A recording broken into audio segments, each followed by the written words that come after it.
Rum itu adalah Eropa. Dan sebelum hari kiamat, Eropa itu akan berkumandang azan, akan berkumandang asma Allah. Ini adalah bagian dari proses menuju itu. Maka dengan ini bersatulah umat-umat Islam. Bersatu. Bernard Lewis sendiri dari seorang pemikir Yahudi, Bernard Lewis sendiri memprediksi bahwa Eropa itu akan Islam. Dengan prediksi 3 analisa. Yang pertama bahwa imigran muslim datang dari Tunisia, Aljazair, Maroko akan memenuhi Spanyol dan Portugis, Spanyol dengan Prancis. Itu akan diisi oleh 3 imigran. Kemudian India, Pakistan, Bangladesh akan mengisi Inggris. Kemudian Turki akan mengisi Jerman. Maka kalau sudah Spanyol, Inggris, Jerman, Prancis diisi muslim, maka negeri-negeri yang kecil itu mengikut, termasuklah Indonesia, bahkan punya masjid di beberapa kota di Eropa, maka sesungguhnya Islam akan masuk dengan cara damai, bukan dengan pedang, bukan dengan peperangan, bukan dengan kekerasan, tapi dengan pintu hidayah.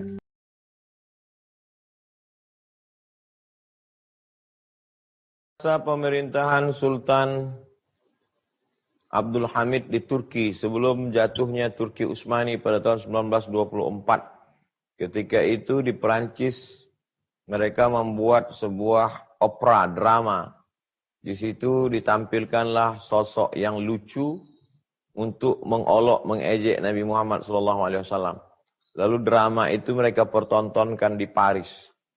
Berita itu sampai kepada Sultan Abdul Hamid yang gagah dan perkasa dengan kekuatan bala tentaranya, maka dia kirim pesan kepada penguasa Prancis supaya opera itu ditutup.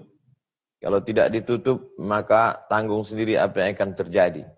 Maka saat itu juga opera itu ditutup. Itu terjadi hampir 100 tahun yang lalu. Artinya apa? Kita akan disegani orang kalau kita punya kekuatan.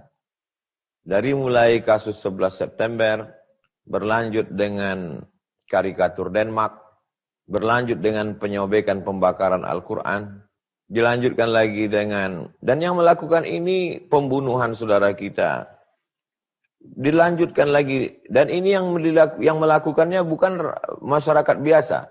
Kalau yang melakukan pekerja seni, kalau yang melakukannya hanya anak-anak muda, oke, itu kesalahan, tapi ini kesalahan terstruktur, sampai kepada presiden, sampai kepada menteri mengolok-olok Islam.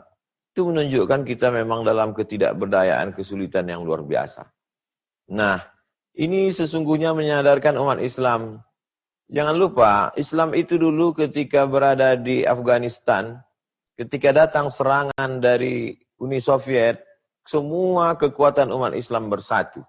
Dari mulai Hekmatyar sampai Burhanuddin Rabbani, sampai Taliban, dengan berbagai macam aliran organisasi bersatu. Umat Islam akan bersatu kalau ada musuh bersama. Semua ormas-ormas, semua mazhab-mazhab di Indonesia, kalau sudah menghadapi musuh bersama, di situ dia akan bersatu. Oleh sebab itu kita perlu juga melihat bagaimana skenario Allah menyatukan umat ini, bahwa ini adalah cara bagaimana supaya umat Islam ini bersatu, melepaskan dari masalah yang remeh-temeh, masalah kecil khilafiyah-khilafiyah, bahwa musuh besar kita bersama adalah kejahatan terstruktur untuk membusukkan umat Islam, untuk mengejek, mengolok umat Islam. Nah, setelah kita tahu bagaimana respon umat Islam. Respon umat Islam terbagi 3 secara umum. Yang pertama yang amat sangat militan, sampai rela mengorbankan nyawanya seperti yang dilakukan salah seorang muslim. Menurut dia mati syahid dengan memenggal kepala guru yang kurang ajar, yang menunjukkan karikatur di depan murid-muridnya dengan kebanggaan, maka memancung kepalanya adalah jihad fisabilillah. Ini pendapat pertama umat Islam. Yang kedua, yang diam saja, lawan daripada respon. Memang begitu biasanya. Kalau ada amat sangat keras, ada yang amat sangat lunak. Ya sudahlah, diam sajalah, berdoa kepada Allah Subhanahu wa Ta'ala. Yang ketiga, menunjukkan respon, tapi respon yang positif. Salah satunya adalah dengan memboikot produk-produk. Ini yang dilakukan saudara-saudara kita di Kuwait, di Timur Tengah, di negeri kita, dengan memboikot produk-produk Prancis dan lain sebagainya, karena ini bagian dari embargo ekonomi. Tapi yang jauh lebih penting dari itu semua adalah seperti yang disampaikan Profesor Ismail Raji Al-Faruqi dari Temple University, Connecticut, yang terbunuh oleh agen Mossad Israel. Beliau seorang Palestina dan beliau membuahkan suatu pikiran yang brilian, cerdas.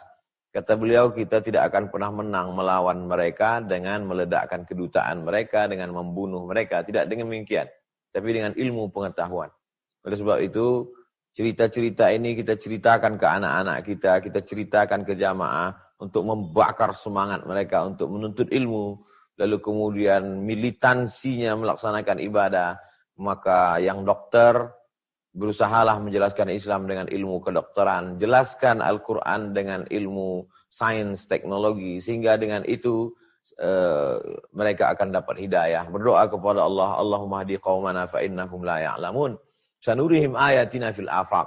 Kalau anak-anak kita yang di Fakultas Kedokteran itu menjelaskan bagaimana proses penciptaan manusia dalam Al-Quran, jelaskan dalam ceramah, buatkan seminar, ditonton oleh mereka, mereka akan berpikir ini agama datang dari mana, ini pastilah dari seorang yang luar biasa. Itulah yang nanti akan membuka hidayah. Dan sebelum kiamat, maka Eropa itu akan menjadi Islam. Begitu dalam hadis riwayat Imam Ahmad bin Hanbal. Ada satu yang belum, yaitu Rom. Kalau ada orang mengatakan bahwa Rom itu adalah negeri Syam, bukan. Karena negeri Syam hanyalah satu provinsi dari Rom, Roma. Ada yang mengatakan Rom itu adalah Konstantinopel, bukan. Karena Konstantinopel bukan Rom. Yang dimaksud dengan Rom itu adalah Eropa. Dan sebelum hari kiamat, Eropa itu akan berkumandang azan, akan berkumandang asma Allah. Ini adalah bagian dari proses menuju itu. Maka dengan ini bersatulah umat-umat Islam. Bersatu. Bernard Lewis sendiri dari seorang pemikir Yahudi, Bernard Lewis sendiri memprediksi bahwa Eropa itu akan Islam. Dengan prediksi 3 analisa. Yang pertama, bahwa imigran Muslim datang dari Tunisia, Aljazair, Maroko akan memenuhi Spanyol dan Portugis, Spanyol dengan Prancis. Itu akan diisi oleh 3 imigran. Kemudian India, Pakistan, Bangladesh akan mengisi Inggris. Kemudian Turki akan mengisi Jerman. Maka kalau sudah Spanyol, Inggris, Jerman, Prancis diisi Muslim, maka negeri-negeri yang kecil itu mengikut, termasuklah Indonesia, bahkan punya masjid di beberapa kota di Eropa, maka sesungguhnya Islam akan masuk dengan cara damai, bukan dengan pedang, bukan dengan peperangan, bukan dengan... Dilanjutkan lagi, dan ini yang melakukannya bukan masyarakat biasa. Kalau yang melakukan pekerja seni, kalau yang melakukannya hanya anak-anak muda, oke, itu kesalahan. Tapi ini kesalahan terstruktur. Sampai kepada presiden. Sampai kepada menteri mengolok-olok Islam.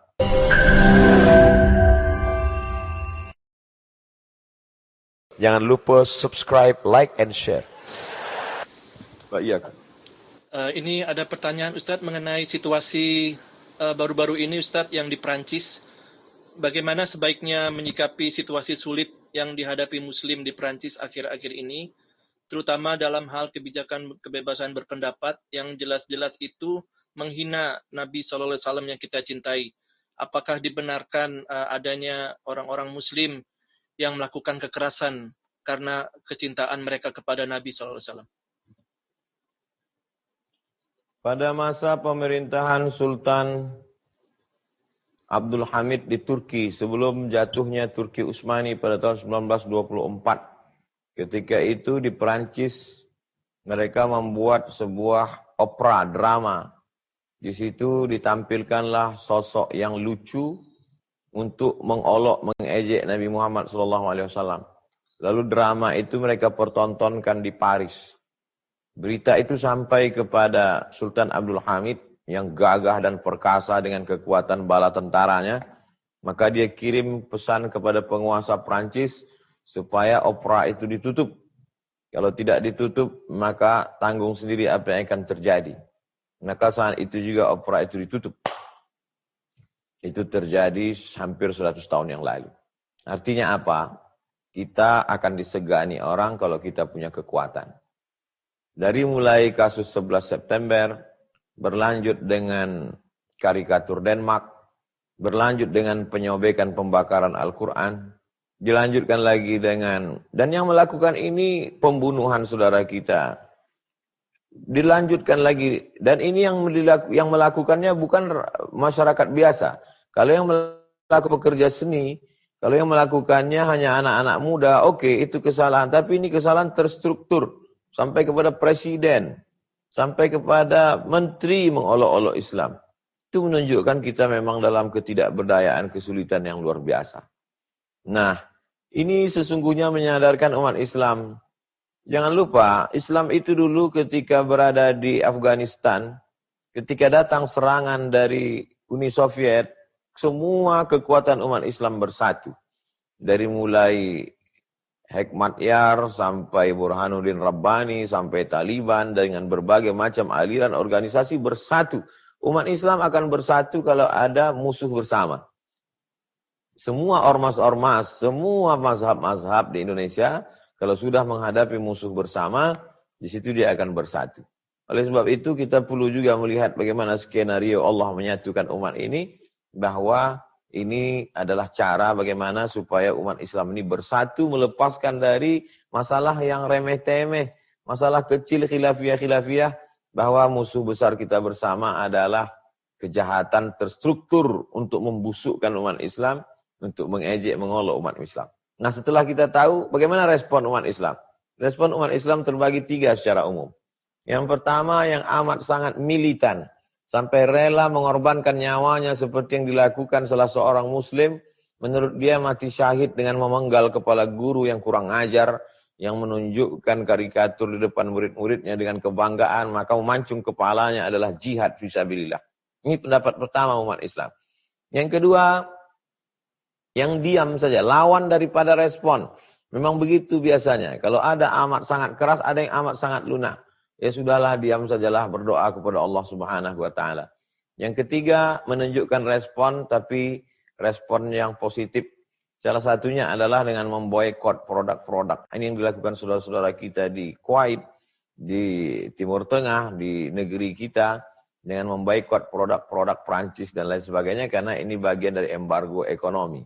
Tapi yang jauh lebih penting dari itu semua adalah seperti yang disampaikan Profesor Ismail Raji Al-Faruqi dari Temple University, Connecticut, yang terbunuh oleh agen Mossad Israel. Beliau seorang Palestina dan beliau membuahkan suatu pikiran yang brilian, cerdas. Kata beliau, kita tidak akan pernah menang melawan mereka dengan meledakkan kedutaan mereka, dengan membunuh mereka. Tidak dengan demikian, tapi dengan ilmu pengetahuan. Oleh sebab itu, cerita-cerita ini kita ceritakan ke anak-anak kita ceritakan ke jamaah untuk membakar semangat mereka untuk menuntut ilmu, lalu kemudian militansinya melaksanakan ibadah. Maka yang dokter, berusahalah menjelaskan Islam dengan ilmu kedokteran, jelaskan Al-Quran dengan ilmu sains, teknologi, sehingga dengan itu mereka akan dapat hidayah. Berdoa kepada Allah, Allahumma hadi qaumana fa innahum la ya'lamun. Sanurihim ayatina fil afaq. Kalau anak-anak kita yang di Fakultas Kedokteran itu menjelaskan bagaimana proses penciptaan manusia dalam Al-Quran, jelaskan dalam ceramah, buatkan seminar, ditonton oleh mereka, mereka akan berpikir ini agama datang dari mana, ini pastilah dari seorang yang luar biasa. Itulah yang nanti akan membuka hidayah. Dan sebelum kiamat, maka Eropa itu akan menjadi Islam. Begitu dalam hadis riwayat Imam Ahmad bin Hanbal. Ada satu yang belum, yaitu Rom. Kalau ada orang mengatakan bahwa Rom itu adalah negeri Syam, bukan. Karena negeri Syam hanyalah satu provinsi dari Rom, Roma. Ada yang mengatakan Rom itu adalah Konstantinopel, bukan. Karena Konstantinopel bukan Rom. Yang dimaksud dengan Rom itu adalah Eropa. Dan sebelum hari kiamat, Eropa itu akan berkumandang azan, akan berkumandang asma Allah. Ini adalah bagian dari proses menuju itu. Maka dengan ini bersatulah umat-umat Islam. Bersatu. Bernard Lewis sendiri, dari seorang pemikir Yahudi, Bernard Lewis sendiri memprediksi bahwa Eropa itu akan Islam. Dengan prediksi 3 analisa. Yang pertama, bahwa imigran Muslim datang dari Tunisia, Aljazair, Maroko akan memenuhi Spanyol dan Portugis, Spanyol dengan Prancis. Itu akan diisi oleh 3 imigran. Kemudian India, Pakistan, Bangladesh akan mengisi Inggris, kemudian Turki akan mengisi Jerman. Maka kalau sudah Spanyol, Inggris, Jerman, Prancis diisi Muslim, maka negeri-negeri yang kecil itu mengikut, termasuklah Indonesia, bahkan punya masjid di beberapa kota di Eropa, maka sesungguhnya Islam akan masuk dengan cara damai, bukan dengan pedang, bukan dengan peperangan, bukan dengan kekerasan, tapi dengan pintu hidayah. Dan saya percaya itu. Teori dari Bernard Lewis itulah yang membuatkan sebuah ketakutan yang disebut dengan Islamophobia. Pertama, imigrasi, perpindahan migran umat Islam ke Eropa yang begitu besar. Belum ditambah lagi kasus-kasus di Timur Tengah, dari mulai konflik di Sudan, konflik di negeri Syam, Palestina, Suriah, membuat ledakan besar ke Eropa. Yang kedua adalah mereka punah disebabkan LGBT karena tidak menikah, homoseksual. Sedangkan umat Islam diajarkan tazawwajul walud al-wadud. Jangan menikah banyak anak, kamu nanti akan dibanggakan Nabi di padang mahsyar. Dan yang ketiga adalah janji Allah. Dan Allah kalau sudah berjanji, innaka la tukhliful mi'ad. Jadi Islamophobia yang dihadapi hari ini, itu adalah buah dari pemikiran mereka sendiri. Di antara pemikir besarnya adalah Samuel Huntington dengan Clash Civilization, benturan peradaban, dan Bernard Lewis yang memprediksikan bahwa Eropa itu akan Islam. Demikian, wallahu a'lam. Jazakallah khair Ustaz. Waalaikumsalam. Ini Ustaz ada pertanyaan yang berhubungan mungkin ya Ustaz, yang tadi Ustaz jelaskan itu. Bagi kami yang tinggal di Amerika, apa yang harus kami katakan kepada non-muslim yang berpandangan negatif terhadap Islam karena kejadian-kejadian seperti yang terjadi di Perancis, pembunuhan mereka yang menghina Islam? Apakah sikap muslim ini, bagaimana sikap kita supaya tidak salah langkah dalam berdakwah dan mengganggu jalannya dakwah? Konflik itu selalu ada. Konflik di antara Protestan dengan Katolik yang berkepanjangan juga terjadi. Konflik antara Katolik dengan Anglikan juga terjadi. Kenapa menutup mata melihat itu? Itu baru antara dalam agama. Konflik antara Cina dengan Tibet di timur, konflik di barat. Jadi dan ketika konflik itu pasti ada oknum di dalam konflik. Jadi kita tolong jelaskan, bedakan antara ajaran agama dengan pelaku orang beragama.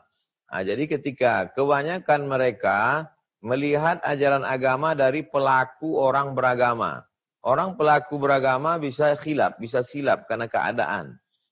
Kita pun mungkin di saat terdesak bisa melakukan seperti yang dilakukan saudara kita, memanggal kepala orang karena amat sangat terdesak.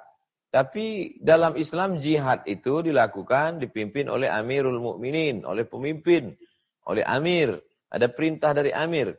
Oleh sebab itu maka pertama jelaskan bahwa konflik bisa terjadi pada kelompok manapun, agama manapun, dan itu terjadi. Yang kedua, tolong bedakan antara ajaran agama dengan pelaku umat beragama. Yang ketiga, ghayatun nas ridhon nas ghayatun la tudrak. Kita tidak bisa meyakinkan orang lain. Kalau kita merasa bahwa kita bisa meyakinkan orang lain, kita akan stres. Kita hanya menyampaikan. Innama anta munzir, sampaikan, jelaskan menurut kemampuan kita. Lasta alaihim bimusaitir. Dan referensi-referensi yang ditulis oleh orang barat sendiri itu amat sangat menolong. Sebagaimana orientalis itu secara umum terbagi tiga. Yang pertama orientalis yang amat sangat memusuhi Islam. Yang kedua orientalis yang simpati pada Islam tapi tidak masuk Islam. Yang ketiga orientalis yang masuk Islam.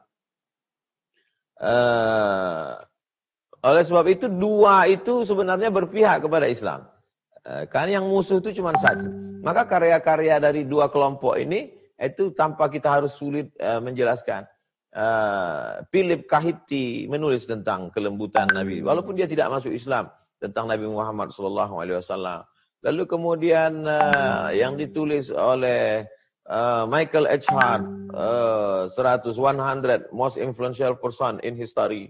Lalu kemudian Karen Armstrong, penulis History of God, dia juga menulis bagaimana kelembutan Islam ketika membebaskan Palestina. Dia bandingkan dulu bagaimana Palestina dibebaskan dengan berdarah-darah sampai kuda berenang. Tapi ketika Islam datang dengan damai. Padahal mereka tidak Islam. Oleh sebab itu mampu membantu. Saya kira lembaga-lembaga di Muslim minoritas perlu menerbitkan lagi buku-buku itu. Karena kalau kita yang menjelaskan sulit orang percaya. Tapi kalau mereka sendiri dari kalangan mereka, maka itu membantu. Demikian. Wallahu a'lam. Jazakallah khair Ustaz. Ini kita balik lagi nih Ustaz ke topik lagi Ustaz. Bagaimana menghindari hati ini dari suuzon kepada Allah karena khawatir akan doa kita tidak dikabulkan dengan adanya dosa-dosa yang mungkin tidak kita sadari atau perasaan khauf, cemas dan roja harapan. Bagaimana menimbanginya Ustaz? Ada namanya maqam, jamak dari maqam, maqaman. Maqam itu adalah stasiun-stasiun mencapai Allah SWT. Ada stasiun taubat, setelah stasiun taubat, stasiun sabar, kemudian stasiun tawakal, stasiun zuhud, stasiun wara, tapi stasiun yang paling tinggi, level yang paling tinggi adalah ridha. Ar-ridha biqada'illah. Ridha menerima keputusan Allah Subhanahu wa taala. Oleh sebab itu orang-orang yang masuk ke dalam surga itu ditanya oleh Allah Subhanahu wa taala, "Hai penghuni surga, kamu mau apa lagi? Sebuah nikmat kamu sudah dapat." Mereka berkata, "Ridhaka." Kami berharap ridhamu ya Allah. Itulah maka kita selalu minta Allahumma inna nas'aluka ridhaka wal jannah. Arti ridha adalah qabul qada'illah bi ghairi taraddud. Menerima keputusan Allah tanpa ada bimbang dan ragu. Sebagaimana Nabi Ayyub menerima keputusan Allah, sebagaimana Nabi Musa menerima keputusan Allah, sebagaimana Nabi Isa menerima keputusan Allah tanpa ada bimbang dan ragu. Nah, tentu itu semua berdasarkan dua. Apa yang membuat kita tidak bimbang dan ragu? Yang pertama ilmu, yang kedua amal.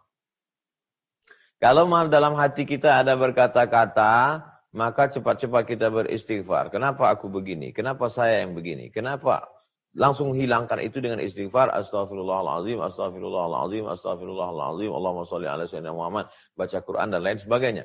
Perbanyak ilmu tauhid, akidah tentang Allah Subhanahu wa taala, bahwa Allah tidak akan mungkin membebani kita lebih dari kemampuan kita, bahwa Allah Maha tahu, Dia menciptakan kita, Dia menghidupkan kita, Dia mematikan kita. Pertama ilmu. Yang kedua adalah amal. Kadang ilmu ini hanya sampai ke otak saja. Tapi amal dia sampai ke hati, Allah sendiri yang akan menolong. Maka dengan memperbanyak amal-amalan sunat, sholat duha, sholat tahajud, sholat witir, sholat sunat wudu, sholat sunat taubat, sholat sunat hajat, istighfar, sholawat, tasbih, tahmid, takbir, tahlil. Maka kalau itu diperbanyak, Allah akan menurunkan ridho itu ke dalam hati kita. Maka sesungguhnya usaha yang dari kita itu hanya sekitar 10-20%. Sedangkan pertolongan Allah lebih besar lagi. Begitulah Allah. Untuk mengingat Dia pun, kita baru bisa karena pertolongan Dia. Untuk ridha terhadap Dia pun, itu bisa kita lakukan karena pertolongan Dia.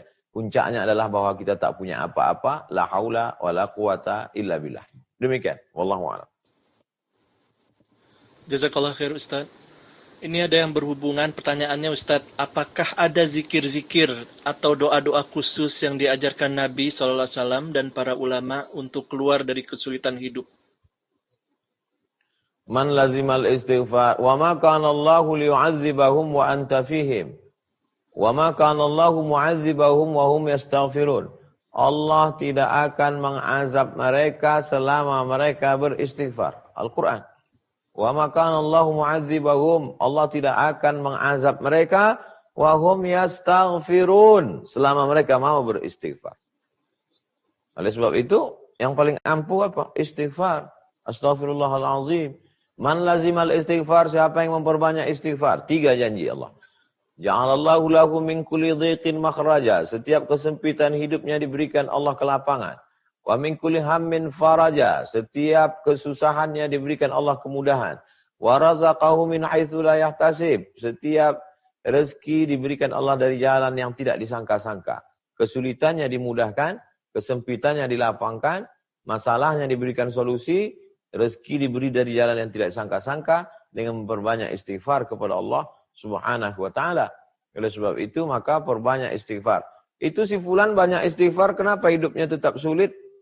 Sulit, kita mengukur sulit itu dengan cara yang salah. Kita ukur sulit itu kalau sakit, kita ukur sulit itu kalau miskin, kita ukur sulit itu kalau padahal yang dimaksud dengan sulit itu ada orang miskin tapi hatinya lapang. Ada orang kaya tapi stres dan depresi. Ada rakyat jelata tapi dia masih sempat beribadah. Ada penguasa tapi sholatnya tinggal, puasanya tinggal. Lalu sebenarnya yang dalam kesulitan itu siapa? Maka sebenarnya mereka dalam kesenangan. Tapi cara pandang kita, lagi-lagi mindset itu yang perlu diluruskan. Jadi kalau kita beristighfar, maka saat senang kita pakai kesenangan itu untuk mengingat Allah. Kalau punya harta dipakai ke zakat, wakaf, sedekah. Kalau punya jabatan, kekuasaan dipakai menolong agama Allah. Itulah yang dimaksud dengan orang berada dalam kesenangan. Kalau dia sakit, dia tidak mencaci maki Allah. Kalau dia susah, dia tidak menjadi kufur kepada Allah. Dengan banyak istighfar dan bersolawat kepada Nabi Muhammad SAW. 100 kali, 200 kali, 1000 kali. Lebih banyak, lebih baik. Tidak putus hubungan kontak kita dengan Allah Subhanahu wa taala. Demikian, Wallahu a'lam. Jazakallah khair Ustaz. Wa iyyakum. Ini ada hubungannya dengan pertanyaan hubungan dengan anak muda Ustaz. Bagaimana cara tetap istiqomah terutama di kalangan pertemanan anak-anak muda zaman sekarang ini? Ada sebagian orang mengatakan jangan pilih-pilih kawan. Ini ungkapan yang menyesatkan. Karena dalam Islam diajarkan mesti memilih kawan. Karena kalau salah memilih kawan, maka kawan ini luar biasa. Seringkali diungkapkan orang yang berkawan dengan penjual parfum akan dapat harum semerbaknya. Orang yang berkawan dengan pengrajin besi akan dapat bau karatnya. Itu sesungguhnya perumpamaan bahwa mesti pilih-pilih kawan. Oleh sebab itu kalau grup WhatsApp itu grup yang mendekatkan kepada Allah, ikutilah grup itu. Tapi kalau grup itu hanya untuk ketawa-ketawa, tidak tentu arah, keluar dari grup itu. Bahwa mereka mengatakan kamu enggak gaul, kamu sekarang sudah angkuh, baru ngaji 2-3 kali, hijrah sudah begitu. Maka sesungguhnya saat menghadap Allah, mereka juga tidak akan ikut dengan kita kok. Saat menjawab mungkar nakir, di mana mereka semua berada. Saat kita dihadapkan pada pertanyaan di hadapan Allah, siapapun sahabat akan melarikan diri. Yauma yafirul mar'u min akhihi, orang lari dari saudara kandungnya. Wa ummihi, lari dari ibunya. Wa abihi, lari dari bapaknya. Wa sahibatihi, lari dari istrinya. Lari dari suaminya. Wa banihi, lari dari anak-anaknya. Mereka tidak akan bisa menolong kita. Memangnya habis waktu kita untuk mereka, mampu mereka menolong kita dalam kesulitan. Setawan kawan tertawa yang banyak. Kawan kesulitan itu sedikit. Berapa teman kita di Facebook? Berapa teman kita di Instagram? Kalau kita dalam kesulitan ekonomi, mau mereka bantu kita? Belum tentu. Oleh sebab itu ada sahabat-sahabat setia, sahabat yang mengingatkan kita lupa, sahabat yang mengajak kita sholat ke masjid, sahabat yang melapangkan hati kita dengan mengingat Allah, maka peganglah itu. Ini poin yang pertama, mesti pilih-pilih sahabat dan kawan. Yang kedua, kalau kita ada dapat nikmat, kita merasa itu biasa-biasa saja.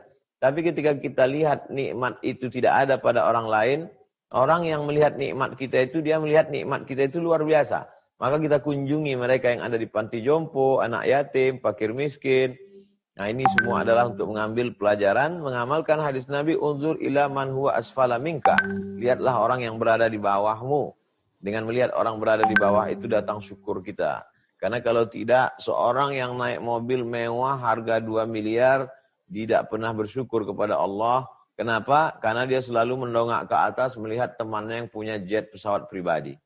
Tapi begitu ada yang meninggal dunia, barulah dia memandang ke bawah, ternyata teman ini sudah sakit berbulan-bulan, hilang pekerjaannya, lari anak istrinya, sendiri di dalam rumah, mati dalam keadaan kesulitan, barulah dia bersyukur atas nikmat. Cara pandang, lagi-lagi cara pandang. Salah cara memandang, kita akan salah berpikir, dan kita akan memaki-maki. Kalau memaki manusia mesti lumayan, memaki-maki Allah, memaki-maki takdir dan lain sebagainya. Dan yang ketiga adalah mesti sering melihat kematian. Uzkuru hadimal ladzat. Ingatlah dia yang menghancurkan segala kelezatan. Kalau dia sudah datang, hilanglah kelezatan makan, kelezatan pakaian, kelezatan seksual, kelezatan politik, kelezatan popularitas. Dialah yang sudah menghancurkan segala kenikmatan kelezatan. Siapa dia? Mati. Wa kafa bil mauti wa'idha. Cukuplah kematian itu sebagai nasihat. Oleh sebab itu maka 3 poin ini kita laksanakan. Itu insya Allah kita bisa istiqamah, dibantu oleh sahabat-sahabat, grup-grup yang ada di Instagram, grup-grup WhatsApp, komunitas-komunitas. Jangan memisahkan diri dari jamaah. Karena serigala hanya akan menerkam kambing-kambing yang memisahkan diri dari jamaah. Demikian. Wallahu a'lam bishawab. Jazakallah khair Ustaz. Ya, Ini makin tambah banyak nih Ustaz pertanyaan-pertanyaan yang masuk. Masya Allah. Semangat jamaah. Ini Ustaz, dalam rangka Maulid Nabi Ustaz, banyak juga yang bertanya mengenai bagaimana meningkatkan rasa cinta dan rindu kepada baginda Rasulullah SAW. Yang pertama, tidak kenal maka tak sayang. Kenapa jamaah rindu? Setiap saya pergi ke satu daerah, anak-anak kecil datang menangis, orang-orang tua kami rindu dengan Ustaz, karena mereka kenal dengan saya. Mereka ikuti tausiah saya di Instagram, mereka ikuti update-update status saya, mereka ikuti kajian-kajian di YouTube. Maka semakin mengenal dari mana ini Ustadz, umurnya berapa, sekolahnya di mana, dia orang mana, pendidikannya bagaimana, perjalanan hidupnya bagaimana. Begitu mereka mengenal, maka mereka semakin sayang, semakin cinta. Jadi kalau begitu kepada manusia biasa, lalu bagaimana dengan Nabi Muhammad SAW? Coba pasang program selama bulan Maulid ini, hari ini 12 Rabiul Awal, masih ada 18 hari lagi, pasang program Musti Khatam Sejarah Nabi. Saya kasih satu judul buku sejarah Nabi yang simple, judulnya Ar-Rahiq Al-Maktum.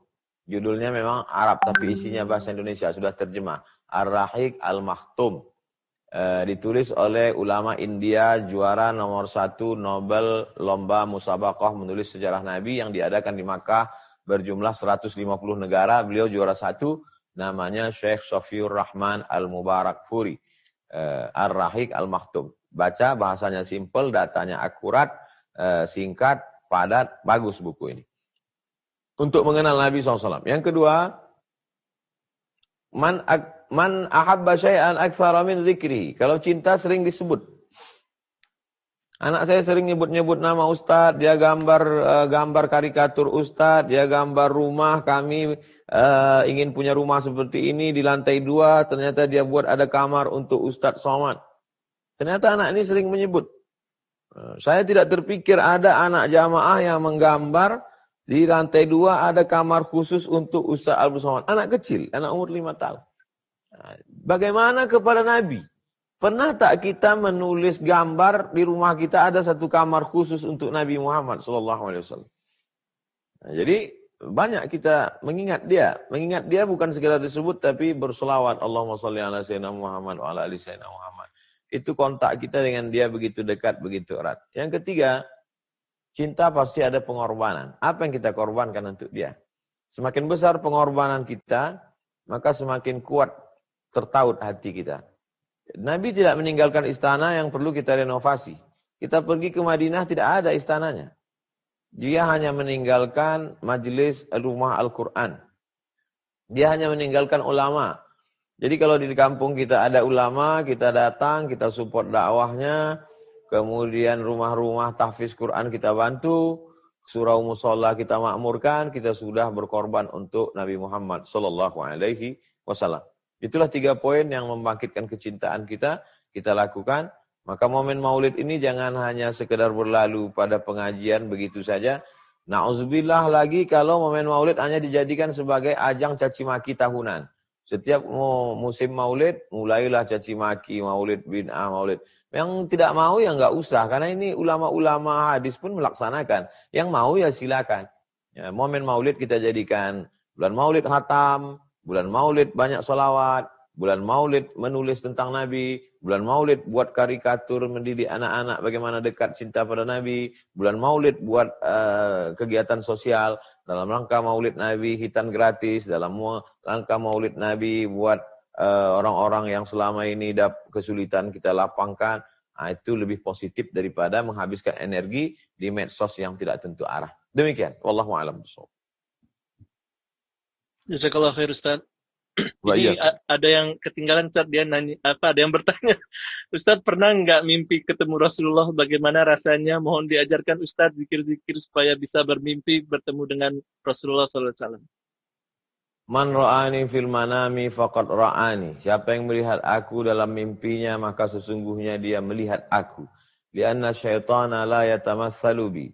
Karena setan tidak pernah menyerupai aku. Saya tak pernah mimpi ketemu Nabi Muhammad SAW. Mungkin dosa saya banyak, mungkin mata saya belum bersih, mungkin hati saya masih kotor. Beda dengan para ulama, para habaib yang berjumpa dengan Nabi Muhammad SAW. Tapi saya pernah bertemu dengan orang yang biasa-biasa saja, bukan ulama, bukan habib, pegawai di salah satu kantor di Pemda.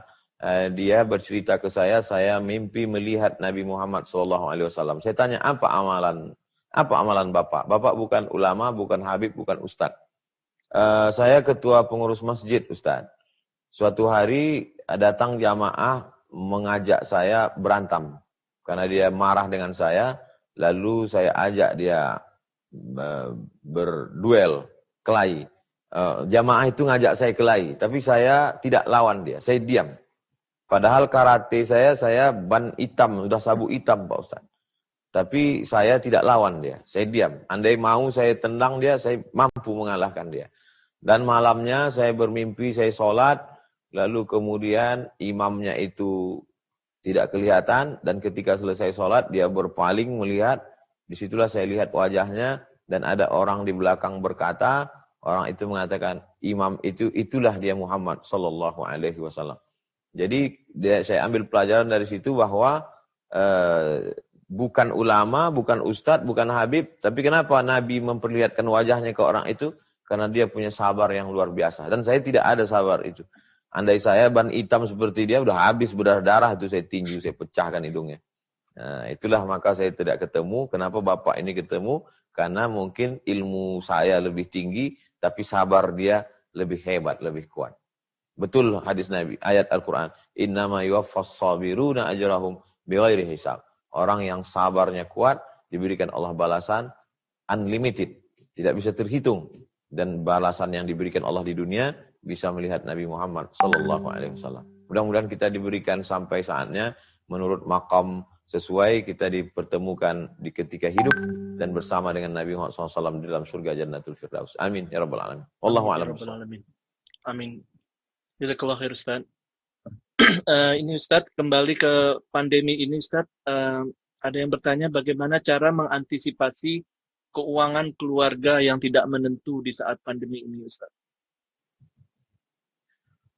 Dalam ajaran Islam kita diajarkan bagaimana menabung. Itu dalam kisah Nabi Yusuf alaihissalam. Kenapa Nabi Yusuf itu diangkat sebagai bendahara Mesir? Karena dia punya perencanaan yang luar biasa, mendapatkan ilham. Isi mimpi Nabi Yusuf itu adalah bagaimana supaya nanti masa paceklik kering Mesir tidak bisa bercocok tanam, dia sudah siap dengan tabungan itu. Dan kita di Indonesia ini, hampir rata-rata setiap suku itu, kalau kami di Pulau Sumatera, ada suku Minangkabau, itu di depan rumah itu ada rangkyang. Seperti rumah kecil, tempat menyimpan padi. Jadi saya kira suku-suku lain juga di Jawa, Kalimantan, Sulawesi, Papua hampir sama. Karena memang iklim kita, ada saatnya kita kekeringan, sehingga kita tidak bisa menanam padi. Tapi padi itu sudah siap. Nah, jadi pertama adalah, saya mau menjelaskan bahwa ditinjau dari aspek agama maupun dari aspek suku, sejalan.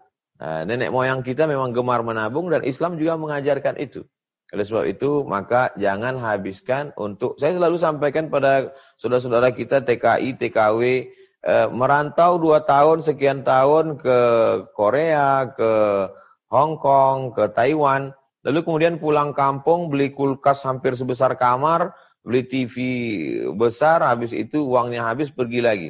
Saya katakan pulanglah untuk membuat modal ternak ayam, modal karamba ikan, dan lain sebagainya. Jadi bagaimana cermat. Jangan diperturutkan hawa nafsu hanya untuk style. Sekarang ini kan banyak korban brand, yang mengiklankan itu siapa? Artis. Padahal artis itu pun nggak beli, dia dapat hadiah dari perusahaan. Yang jadi korban itu masyarakat. Jadi yang pertama adalah budaya menabung. Yang kedua, kita dalam Islam ini diajarkan amat sangat efisien tentang makanan. Makanan itu saya pribadi makan tuh ya secukupnya aja. Kalau nasi paling 1 kali sendok, kemudian ikan secukupnya. Malah kalau disuguhkan banyak-banyak itu bingung. Saya kalau lauk pauk itu 1 aja. Jadi kalau di situ ada ayam goreng, ada ikan panggang, ada sup, ya 1 aja. Itu oleh sebab itu kita diajarkan untuk tidak memperturutkan hawa nafsu. Dalam Islam makan itu hanya untuk menegakkan tulang belakang. Kulu, makanlah, washrabu, minumlah, wala tusrifu. Jangan berlebihan. Nah, jadi menu-menu itu tidak usah terlalu banyak, efisien. Lalu kemudian yang ketiga, kita diajarkan ada satu ibadah. Ibadahnya tidak mengeluarkan uang, justru ibadahnya irit uang, yaitu puasa sunat. Puasa Senin Kamis, puasa itu amat sangat sehat. Saya ketemu dengan orang dokter yang kena penyakit gula selama 17 tahun. Sudah putus asa, maka dia makan semuanya. Saking putus asanya dimakan semua karena dia anggap nanti toh mati juga. Tapi akhirnya Allah bukakan hidayah puasa. Akhirnya Pak Ustadz, kata Pak Dokter, saya puasa 17, kena penyakit 17 tahun, setelah puasa sekarang bisa normal dan hilang sama sekali. Oleh sebab itu puasa sunat ini, almarhumah ibu saya kena penyakit gula sampai 500-600, lalu kemudian puasa sunat Senin Kamis tak putus. Jadi beliau meninggal bukan karena penyakit gula, meninggal karena tanpa sakit, karena ajalnya sudah tiba. Hari Senin dalam keadaan sedang puasa sunat, karena beliau habis makan sahur, mau sholat subuh. Jadi puasa sunat ini luar biasa. Ya, satu sisi dia untuk menjaga, satu sisi mengamalkan sunnah, satu sisi juga untuk hemat. Oleh sebab itu maka Islam ini agama yang amat sangat mengajarkan kita efisien dalam penggunaan uang, amat sangat cermat dalam pemakaian uang. Wallahu a'lam bishawab. Jazakallah khair Ustaz. Iya. Baik, ini Ustaz ada hubungannya mungkin Ustaz dengan masalah keuangan tadi. Ada yang bertanya mengenai hukumnya asuransi. Jika asuransi itu menjaga keuangan kita dari kebangkrutan, bagaimana Ustaz? Pendapat yang pertama, asuransi itu hukumnya haram.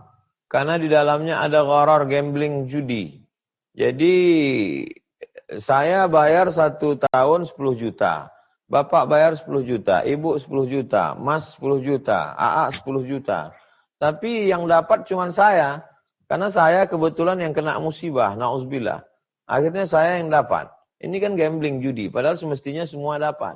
Karena gambling, karena judi, karena ketidakjelasan itu, maka ulama memfatwakan. Fatwa pertama bahwa asuransi haram.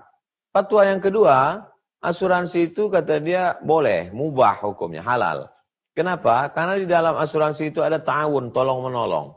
Aslinya karena uang saya 10 juta, saya dalam keadaan kesulitan, ya 10 juta itulah. Tapi dengan adanya asuransi, saya bisa dapat 100 juta. Kenapa? Karena ada Mas, ada AA, ada Teteh, ada Abang, ada Uda, ada Uni. Uang dari sahabat-sahabat ini mengalir ke saya. Maka di dalamnya ada unsur ta'awun, tolong-menolong. 2 fatwa dalam fatwa Syekh Ali Jum'ah, Mufti Mesir dalam fatwa mu'asirah, fatwa kontemporer. Yang pertama mengatakan haram, alasannya karena ada unsur gambling, judi, ketidakjelasan. Yang kedua mengatakan halal, alasannya karena ada ta'awun, tolong-menolong. Silakan pilih antara 2 fatwa ini. Saya pribadi tidak pakai asuransi. Asuransi motor, asuransi jiwa, asuransi kendaraan, tidak ada. Jadi kalau saya nabrak orang atau ditabrak orang, ya saya bayar sendiri. Ya, tapi dalam menyampaikan ke jamaah, saya sampaikan dua-duanya, jamaah silakan memilih. Kenapa bisa terjadi 2 fatwa? Karena asuransi tak ada zaman Nabi SAW. Setelah sekarang baru ada, maka ulama berijtihad, maka masing-masing dengan ijtihadnya, yang ini melihat ada maslahat, ada kepentingan, ada positifnya, yang ini melihat ada unsur tipunya, maka masing-masing berpendapat. Demikian. Allahu a'lam bishawab. Jazakallah khair Ustaz.